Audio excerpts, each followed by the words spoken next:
start doing some bullshit. What is going on, Haunt Nation? That's T.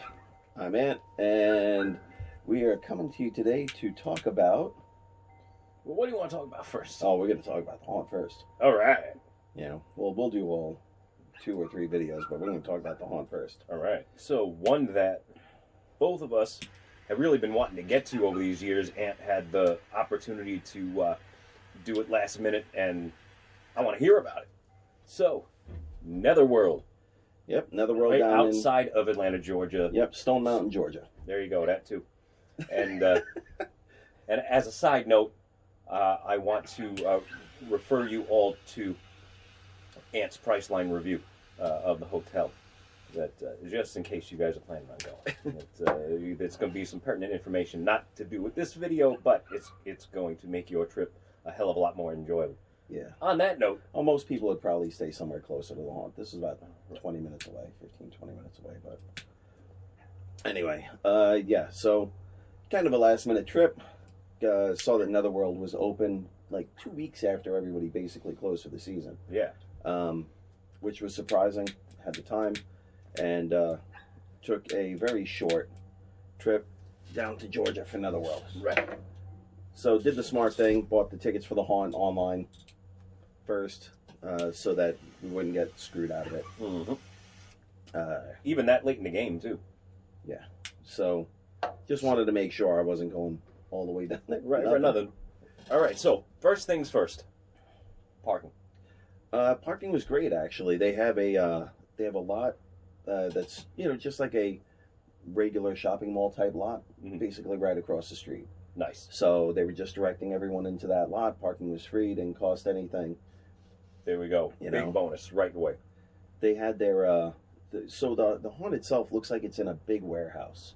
So not to like me, it reminiscent of like a Bane, a Brighton Asylum, like a big, huge standalone building. Bane of old. Of old, yeah. Yeah, like Bane, Brighton Asylum, even 13th Hour. Right, just a its own big building. Right. So the ceilings didn't look. I mean, let me not say it that way.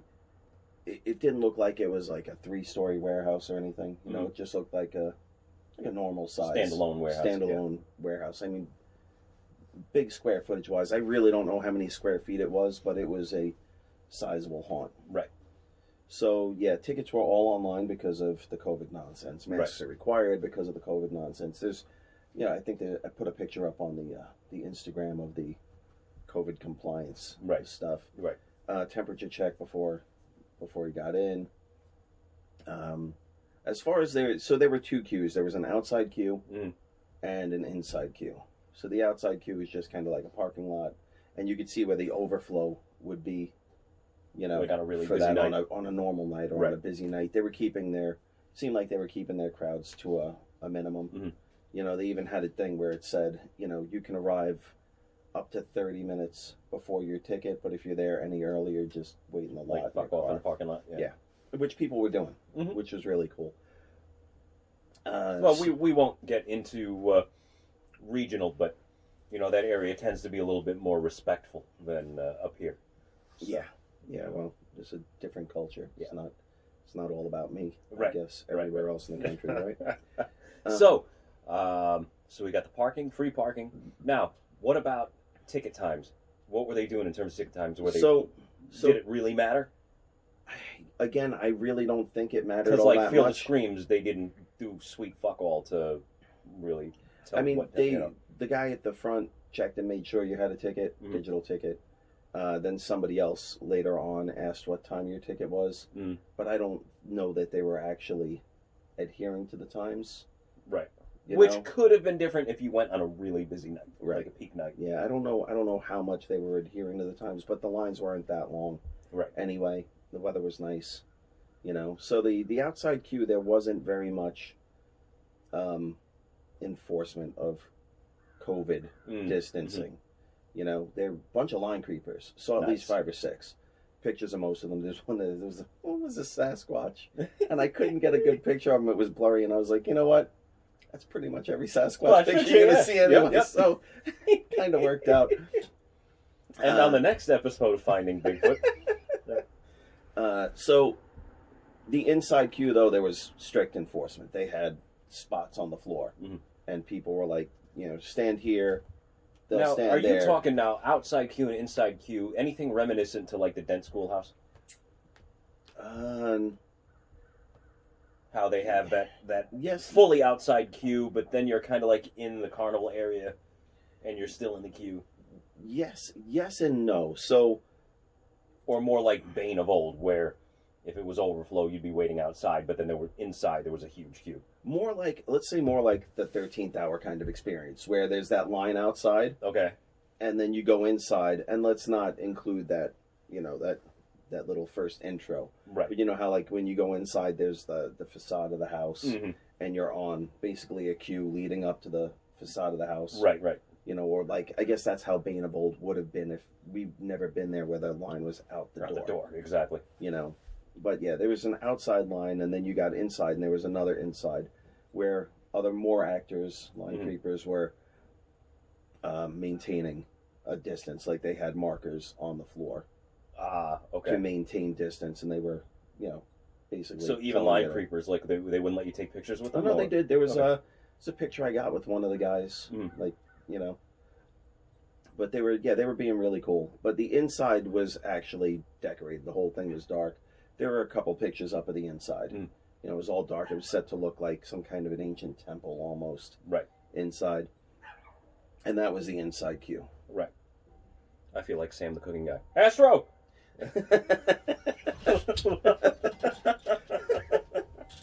Anyhow, I digress. Lewis!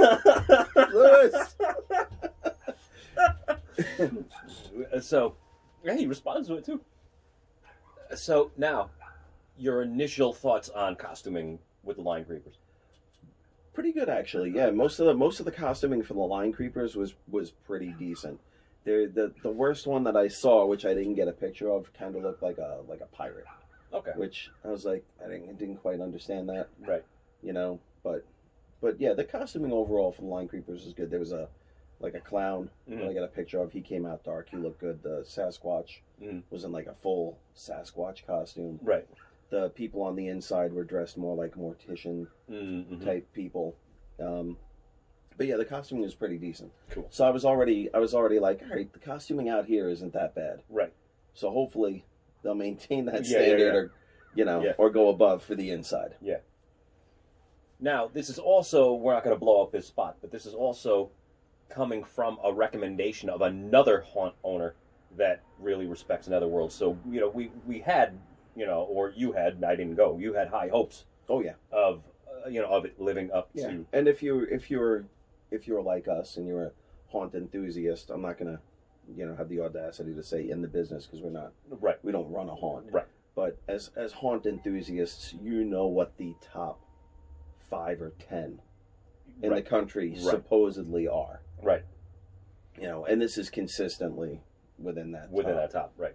Within that top 10. So yeah, high hopes just based on that. Right. So after the inside queue, do you actually get into the event, or is there another? Nope. After the inside queue, the spacing was great too. By the way, I mean, do they like just your own group also? Yes. Whether that's for COVID or not, I don't know. Again, this is why we tried to avoid going to new places this year. Unfortunately, or fortunately, this was a new place, but I was like, I wasn't gonna not take the opportunity to go. Right. By the way, I did purchase tickets. There were no freebies, no come down here and review us. Right. None of that nonsense. They had absolutely no idea. Yeah, that the hell I was. Right. So, yeah, after that, straight into the haunt. The spacing was good. We're talking probably a minute. I mean, it felt like nice. It felt like a good amount of spacing. Your group only. Whether or not that was COVID, I don't know. Right. But hopefully it's not. Hopefully it's general practice. And yeah, even like right when you're standing at the entrance, the very beginning of the haunt, the room that you can see that you didn't get to explore, where the guy was stopping you, was like just gorgeous room, which had a staircase that went up. It was just, I was like, yeah, nice. Yeah, I was like, yeah. I was like, we're in for a treat. Now, was it a dummy staircase, or did you actually go up it? No. It was, like I said, we didn't get a chance to explore that room. So oh, okay. Whether it was a dummy staircase or it was something that was part of a facade that led to offices. Or an escape room. Or, right. Yeah. Whether or not, I don't know, but we weren't, we were going right. Right. So, initial thoughts on set pieces. So, for the most part, a lot of the set pieces flowed and made sense. Okay. All right. There were two different haunts in Netherworld. There was the initial Netherworld haunt. And then when you were done with that, there was a break, a little walk through area that went outside into another queue, and then there was a second part of the haunt that was I really don't remember what it was called, but it was more future alien themed. Mm. But we'll start with the first one, yeah. Right, absolutely, the main. So always want to know about the main. So yeah, the first one is the initial. All right, I don't like talking about. So like when we initially walked in, there was like a boat almost that you were on. Okay. So that just didn't make sense to me that much, and then you just kind of walked on it, through it, and then into the main haunt. I'm guessing maybe they were trying to give you the idea like you were just coming off a boat, right. into another land or something. How Morrowind, So, but name, that was the only thing that kind of like that I was like, in the initial haunt, and then everything else, because there was nothing that really kind of like set it up. Right, especially since we were walking through an area that looked like a house with a staircase. Right. Now, again, that could have been because of COVID, because... It absolutely could. Because, I remember 13th Hour did not have that initial, remember, pre-COVID, pre-China virus, the entire inside queue was a show, right? That the actor put on, basically telling you what's about to happen. Sure, like a Universal Studios kind of, like a Universal Studios kind of thing, right? Where and this year, where once you get to the inside queue, there was a story that was right, and you're saying on. What you should expect, what you're doing, who these people are, and they give you that whole rundown. And now this year, if any of you have been to 13th Hour, it was just another inside queue, right? Because they didn't want people standing there back to back for 5 minutes. Yeah. Eating up time. So it could have been just because of the current situation. So could be. You never know. Could be. But like I said, that was the only thing that was a little jarring. Right. It didn't make. I mean, now that I think about it, had they set it up, it might have made sense. It might have made more sense. Right. Like you're coming off a boat. Right. Into this land, but the haunt itself after that sounds like a song that George Talikas would write. Getting off a boat, going to a native land. The immortal realms of Foxmasty. Yes. So now, with that being said, all right, let's just go to more basics. What do you think about number of actors? So the number of actors in this haunt... Because universally, if you guys have been watching our videos from this year, one of our main, I wouldn't say gripes, but just questions have been understaffing. It seemed to have been in every, even the awesome haunts that we've been to, even Brighton, even 13th Hour, just seem to have less this year. Less staff, more dead space. Right. So this haunt had no fucking dead space. Now, not because of the actors, because I'd say the amount of actors I saw wasn't an overwhelming amount of actors, but there is so much going on. The sets, the animatron. If there wasn't an actor, there were 100 animatronics to fucking replace him. Nice. It was to the point that it was overwhelming.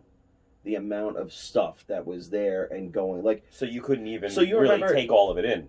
Do you remember when we went to Bennett's Curse? How much stuff they had in each of those rooms in Bennett's Curse? It was more than that. Wow. It was more than that, and animatronics of all different sizes. And Bennett's had beautiful sets. Right. So very much like that. Right. But much higher ceilings. You weren't in a shopping mall. This was a dedicated space for this, and just so many animatronics.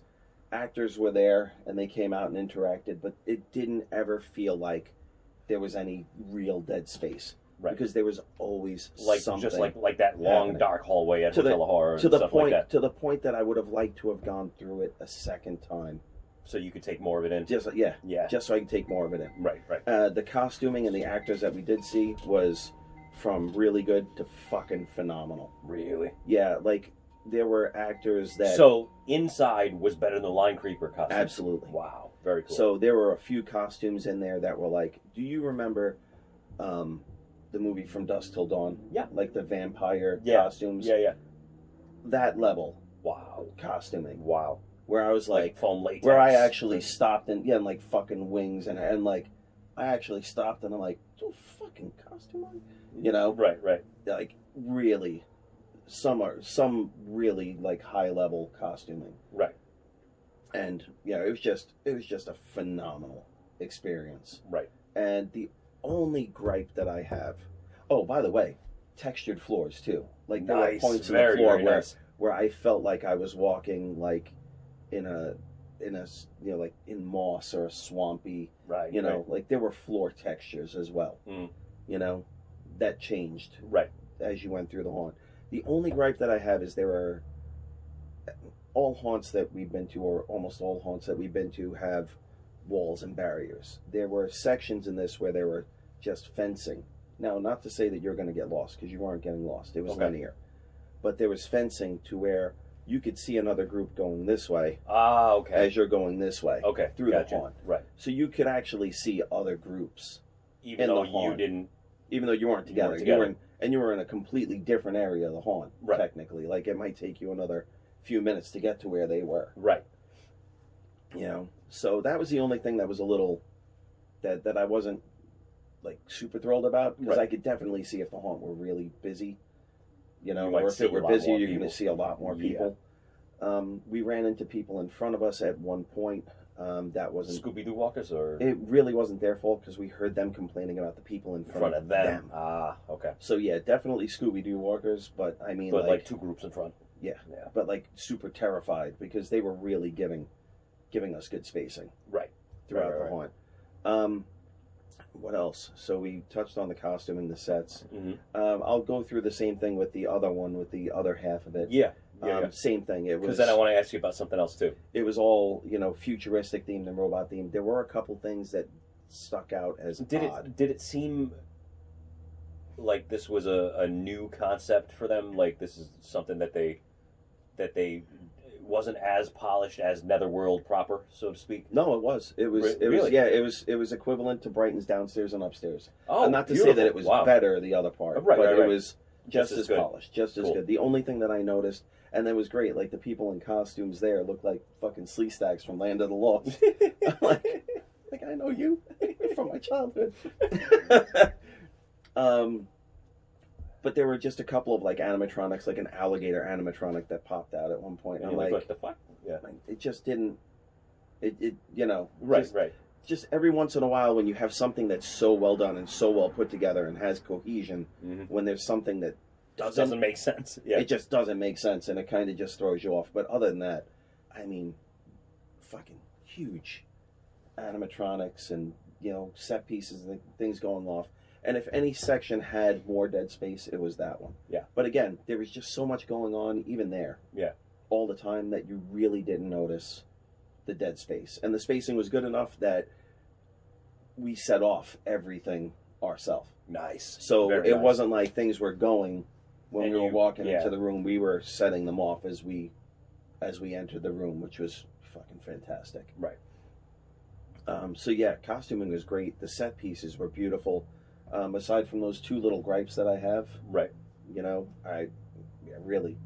really nothing to complain about. The ticket price wasn't overwhelmingly expensive.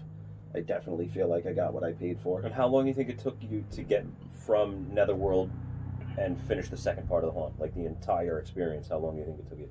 So the entire experience, I really, and I should have been keeping track, and I really wasn't.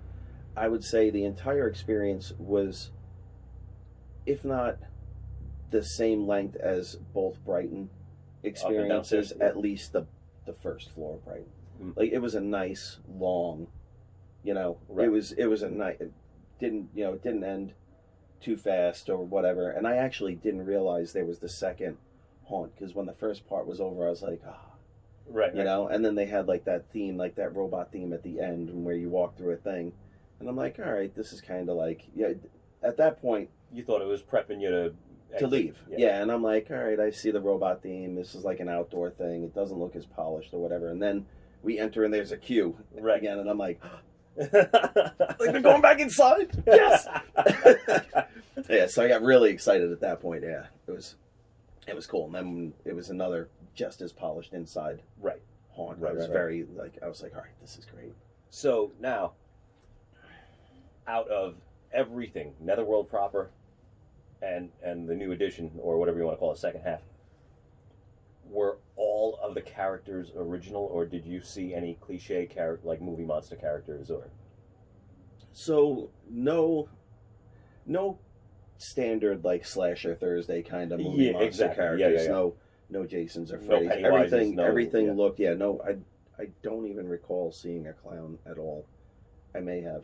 Oh, but speaking, before we get to that, the animatronics, besides being so abundant, they were actually intrusive, because like the walkways, they were actually like coming into the walkway a little bit. Right. You know, so you could technically get bumped by some of the animatronics. Right. Which increases the claustrophobia. Right. Which probably would really freak a lot of people out. Right. You know, so I really appreciated the amount of work they put into it. Right. So no, everything. I mean, like I said, there were vampire type characters that looked reminiscent to. Right. You know, some of the vampires like that you saw at the end of From Dusk Till Dawn. Right. You know, But not. But I just mean, like, you know, and I won't mention certain haunts, but where all of a sudden you come into a room and you just got Michael Myers standing there, and you're like, the fuck, really? Yeah. No. Everything seemed. Mostly original and themed to their particular haunt. Nice. Very nice. Yeah, I mean, you know, like I said, some of the alien-looking characters kind of look like the Sleestacks from Land of the Lost. So is that original? Probably. Right. You know, I just meant cliche. Yeah, but there was nothing. Yeah, there was nothing. Like I said, their two individual haunts were individual of each other, but for the most part were completely themed to what it was supposed to be. There was nothing out of the ordinary where you walked into a, you know, I'm walking through the fucking underworlds of hell, and then all of a sudden there's Michael Myers standing there. Right. You know, and then I'm back in the underworlds of hell. Yeah, nothing like that. Nothing. Very cool. Nothing very jarring. Cool. You know, and I have no problem with those kind of things. There's actually a haunt that I went to a couple of times in Ohio. I can't remember the name of it off the top of my head. A bit more ramshackle as far as haunts go, but they had different themed sections, and you'd have a section where you'd be coming through like an underground and entering a boiler room, and you'd see Freddy Krueger, and you'd go off, and there was a room with, you know, masks that were glowing like, you know, Jason Voorhees masks, and then all of a sudden one would move and it would actually be him. Right. But that makes sense. That's a different story. Right. So, but yeah, nothing. Like, I just meant totally like just random, cliche. Why the fuck are you here? Kind of thing. Yeah. No. Very cool. Everything worked really well together. And then once we were done with the haunt itself, they had an outside area. Now I would imagine this area was probably like maybe, again, I've never been there, so maybe a staging area before where you could go through. You know, it was just a huge area with lots of, you know, animatronics and just static things. Again, put a bunch of pictures of some of them up on our Instagram page, Haunt Nation on Instagram, Haunt Nation on Facebook, Haunt Nation on YouTube, and Haunt Nation on Rumble. Yep. So we will also be putting videos up on Rumble, I believe. But yeah, and this whole area where you could just, you know, stop and take pictures of them or with them or in them. That's badass. You know, that's really freaking cool. There's a picture of me in like a throne, I believe. You know, there's nice. It's a cool throne kind of thing. They had one that looked like a dark ride with the dark ride carts. Yeah. You know, and I'm like, oh man, the fucking dark ride would be so awesome. Yeah.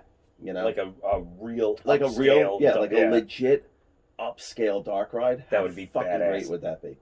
You know, I'd love to see that. Yeah. But yeah, and then they had merchandise, so got myself a Netherworld shirt. Yep. You know, and basically because I actually like the shirt. Unfortunately, there was, a lot of the merch was already sold out. There were a couple of like shirts that I was like, I really like that one, but it's only available in female, small. Right. And I don't think I'd look too good in a female small. No. Nope. That would be a completely separate video. On a different channel. On a different platform. So yeah. So overall, what are you going to say out of 10? Man, I'm gonna have to put it right up there with Brighton and hit it with a 9.5. Nice. It was such a good experience.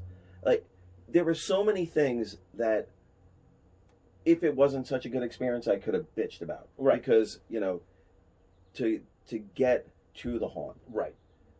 Just to get from here to the haunt. Right. The hotel experience, that was a nice hotel, but that's why I said check out Ant's Priceline review.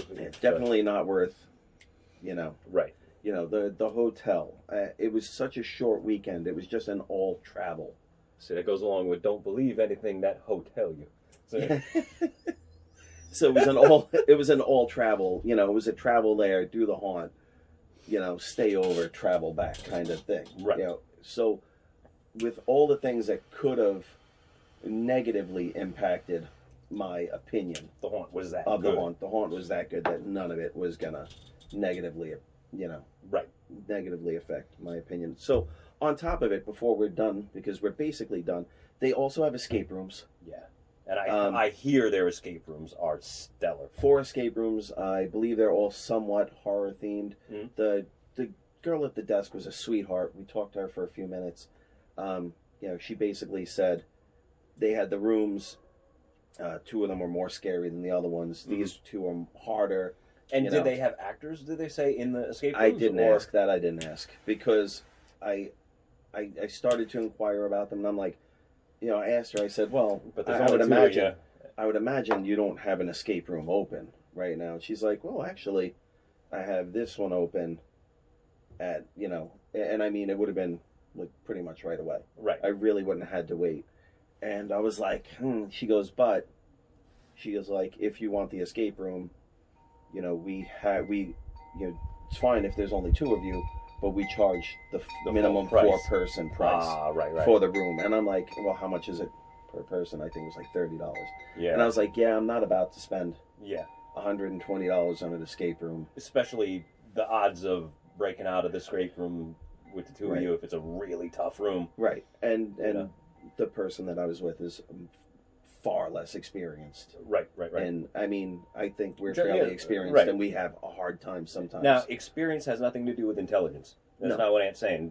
But when you haven't done an escape room before, you don't think a certain way that a lot of these combos go together. Right. Yeah, you're not necessarily looking the way you're supposed to be looking. You're not splitting up. Yeah. You're not doing things that more people who've done more escape rooms, you tend to have an idea of your own plan of what you're going to do and look for. And, right. And then telling everybody about what you find. Right. Or what you don't find. Yeah. Right. It's just, intelligence and experience. Yeah, it's two completely different things. But, experience definitely helps getting out of an escape room. And we've done escape rooms with people who have neither. Yes, we have.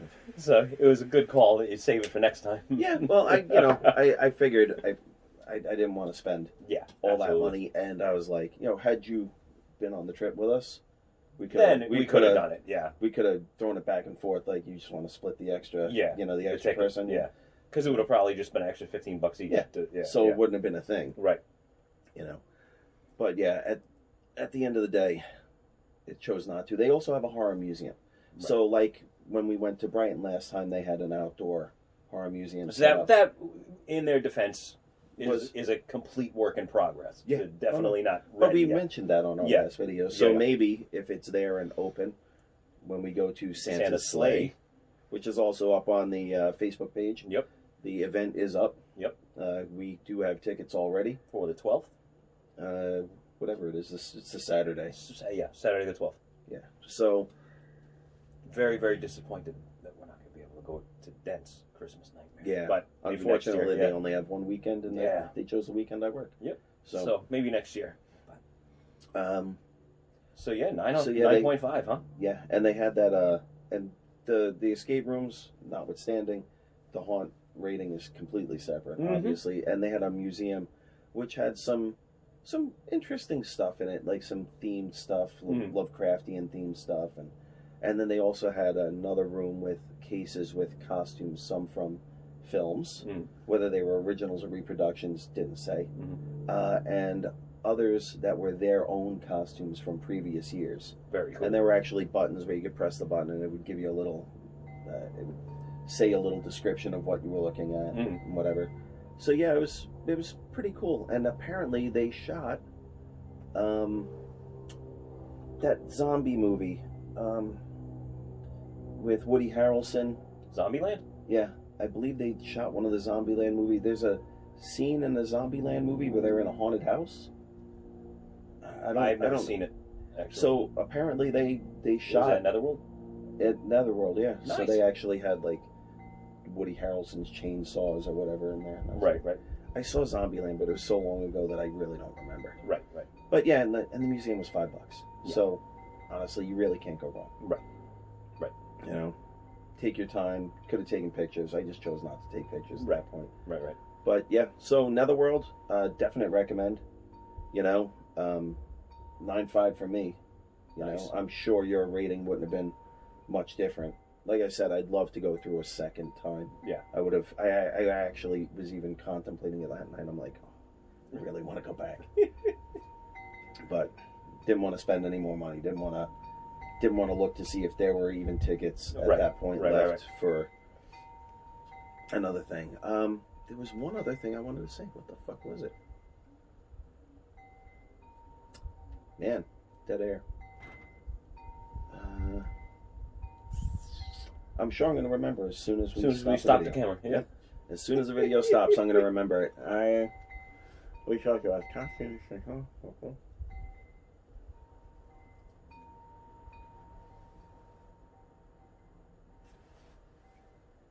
Yeah, if I was actually using any kind of editing software, I'd freeze frame and put lots of question marks around my head. Like, I'm fucking lost.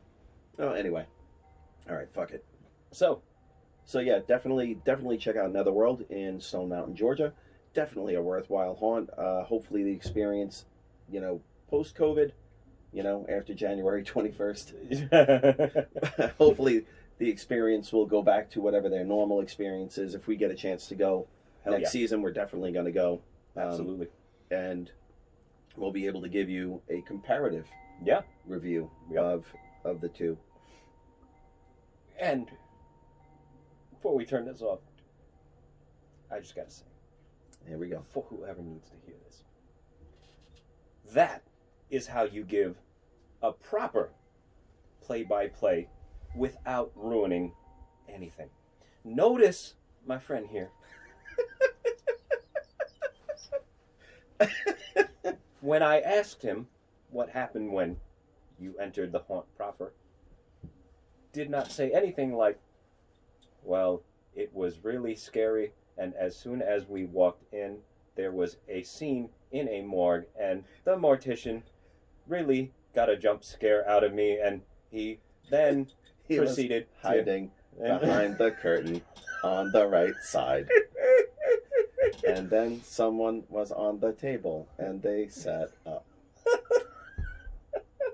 Yeah. So it actually even pained me to mention the boat. Again, like I really didn't want to mention it, but it was just it just was like so weird to me that I had to. Right. You know, but we managed to give a stellar review without a play-by-play disappointment, making it just worthless for you to actually experience for your damn self. And unlike most of our other reviews, we didn't really get a back and forth. This is a Q&A. Yeah. You know, a back and forth. It was a TNA. It was a TNA. A back and forth probably would have been even better. Yes. And hopefully next season we'll get down there. Yep. And we'll be able to do a back and forth, and it will be. Yep. It will be better. But the next back and forth will be Santa's Sleigh. So, stay tuned, and coming up, we are going to finish some of probably one of the worst series of horror movies that we ever subjected ourselves through. Thank God I'm not going to lose any more of my life watching that series. Unless, of course, after the China virus, they come out with... That is not true. You know that was they're not even open for a sequel. It was suggestive. Like Robert in Space or some shit, right? Robert X. Right. So Robert Does Dallas. So yeah. So stick around if you want a good synopsis of a very horrible series. Horrible Yeah. series.